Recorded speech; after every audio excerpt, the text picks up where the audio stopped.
6. Afraid of nothing. Gilgamesh meant never to die. Having seen death at close quarters, he knew that it was not for him.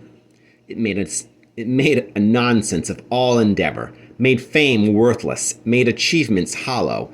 No, he would oversee Enkidu's funeral, then leave Uruk. It held nothing for him now, and go in search of the secret. What secret? What is it you want to know? His mother asked, alarmed by the unkempt wildness of her son, and the look in his eye of sheer madness. The secret of immortality, of course, said Gilgamesh. What I have to do, where I have to go to live forever. Oh, but Gilgamesh, son. Ninsun sat down, her hands in her lap. No one lives forever. Death comes to us all in the end. It is just a matter of how. That's not true. Ninsun was alarmed. Her son's voice was so strident. He grabbed her by the wrist and dragged her through the palace yards and gardens to where a frieze decorated one of the great walls. As a child, Gilgamesh had sat and gazed at it for hours. It was his favorite story, of the flood and the man who saved the world from ending. The boat riding on the floodwaters was just a square, a simple box, and on top of it stood a man, hands upraised. He didn't die. Gilgamesh jabbed a finger at the sailor on the frieze. Utnapishtim was granted immortality by the gods. If they can grant it to him, they can grant it to me. All I have to do is find Utnapishtim and ask him the secret. Ninsun trembled for her son. The death of his friend had driven him into desperation. He was not eating, not washing, not sleeping. Already his handsome face had aged 10 years. She put out a hand to touch his cheek, but she might as well have reached out for a bird. He broke away from her and was gone, a wild, disheveled creature running away. Gilgamesh, son, come back! Where are you going? Come back!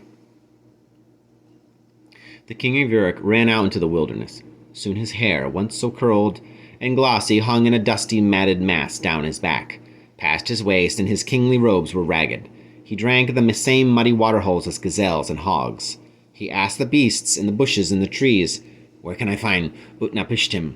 But they did not answer. The trees only put their hands together and whispered. He despised them. They lived and died without a struggle. He envied them. Each spring they came back to life. Not Enkidu. He would never come back. He did not stop to eat. In the stony wilderness, there was precious little food to be had anyway, and he was always thirsty.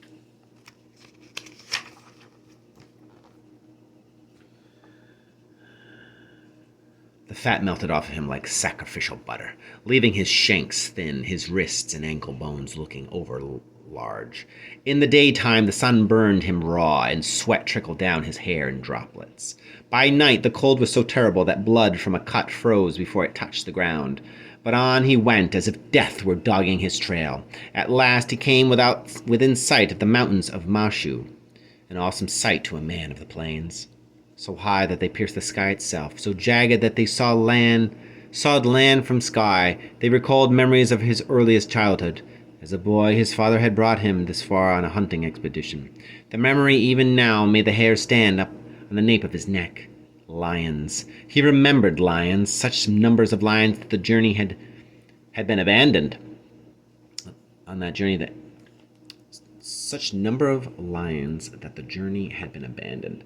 "Oh, moon god Sin," he prayed aloud as a full moon bobbled up like a bubble from behind the mountains. "Guard my sleeping hours and bring me safely through the night." He walked into the foothills until daylight failed completely. Then he climbed into a tree and slept. When he awoke, it was a moment before he remembered where he was. His eyelids were gummy with dust from the plains. He rolled over and only narrowly saved himself from falling out of the tree. Beneath him, dancing and prancing, playfully wrestling and rolling on their backs, in the dew were 30 or 40 lions, lionesses, cubs. Their golden bodies were lithe as river water. They glowed with health and energy, absolute rulers of their sunny habitat. And Gilgamesh hated them for being so alive. He leapt out of the tree, sword drawn, teeth clenched. He caught them by their tails and smashed them one against another, jumped and stamped on them, wrestled and throttled them, maddened by the joy they took in life. Afterward, he ate lion's steak and replaced his city clothes with a lion's pelt knotted by the paws around his neck. Now the big lifeless paws patted against his skin as he walked. It soothed him that the lively lions were dead. Beyond the foothills, the Mashu Mountains rose up, sheer and smooth as glass, a barricade between the lands of men and the garden of the gods. There was a gate, a way through. The sun itself, in sinking at night, used the gate to pass through the mountain. But Gilgamesh had not reckoned with the monsters who stood guard over the gate. The Scorpion Man and the Scorpion Woman.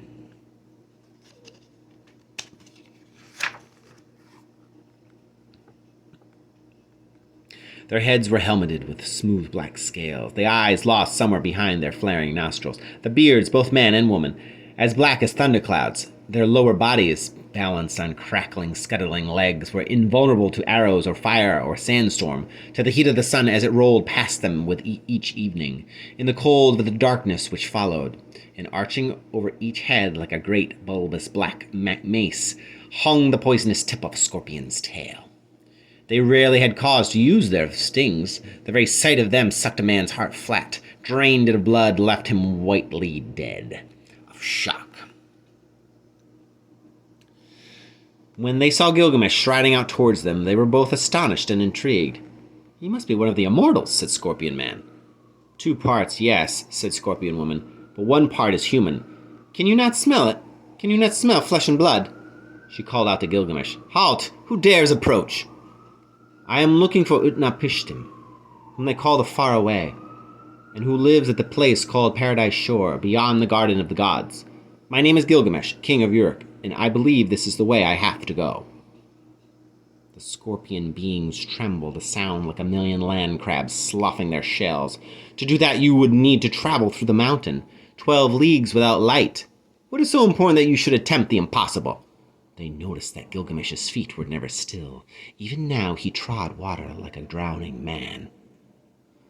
"Open the gate and let me through. There are things I have to ask Utnapishtim. Things no one else can tell me."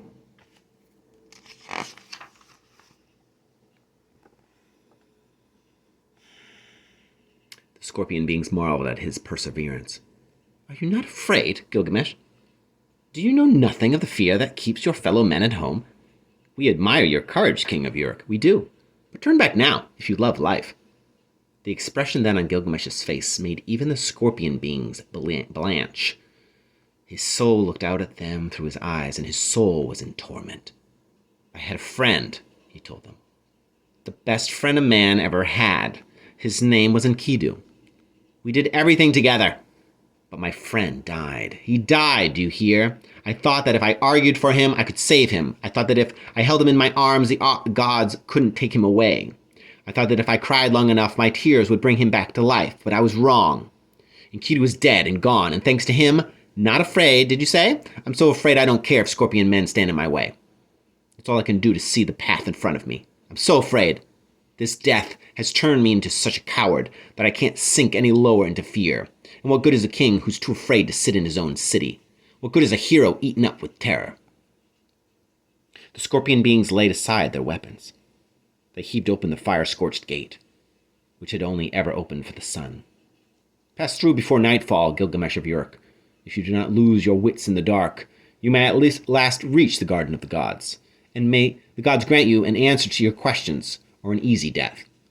For a while, when he looked back, Gilgamesh could see their heads silhouetted against the tunnel's entry, dark against the daylight, watching him go. But then the tunnel's entrance was out of sight, and he was plunged into unrelieved darkness. Dark. It was not the dark of night, pricked through with stars. It was not the darkness of indoors with candles or embers in the grate. It was not the darkness of sleep, which is illuminated by moonlight or by dreams at least. No, this was solid dark. The air was every bit as black as the rock walls to either side. No means of seeing his way forward, no way of knowing where the passage bent or its floor was a swarm with cockroaches. On and on Gilgamesh went, his fingers touching the wall to either side, his face pushing forwards, his eyeballs dry with staring helplessly after light. The darkness had struck him blind, and he had to feel his way, step by chilling step. When he looked back after 1 league, dark. When he looked forwards, dark. Inside and outside of his eyelids, dark. Filling his brain, dark. After 2 leagues, there was no difference, no shaft of light, no movement of air, dark to front and back, dark inside and out, dark. After 4 and after 5 leagues, the darkness seemed to seep through his skin. He could taste, smell, see, and hear only darkness. The mountain was digesting him. After 6 leagues, after 7, there was still no relief. He knew that what it was to be cut off from this Shamash, out of touch with his god, buried alive under fathomless rock. It was almost like being dead.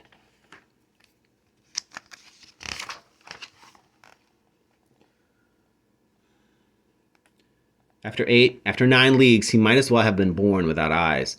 He thought that if he were not already mad with grief, then this darkness would have done for him. After 10 leagues, a breeze flowed into his face like black water. After 11, he thought his mind must be playing tricks on him, for a pinprick of light seemed to be dancing far away, small as an ant's egg.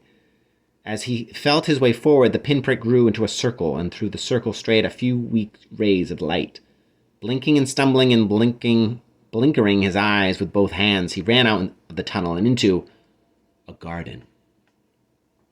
It was a garden like no other, for instead of fruit or blossoms on the trees, jewels and precious stones bent the golden branches under their glittering weight, carnelian and agate,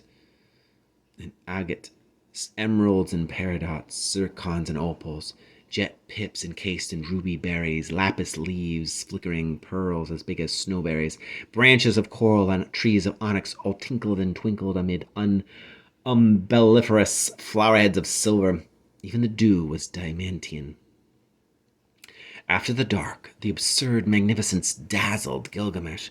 He smiled despite himself, but found the muscles of his face wasted. He could only smile deadpan. Well, he thought, despite his weariness, I've come this far. If I can do that, I can do more. Then the words of his friend came back to him like stones to choke on. Do or die. No truer words. Do or die.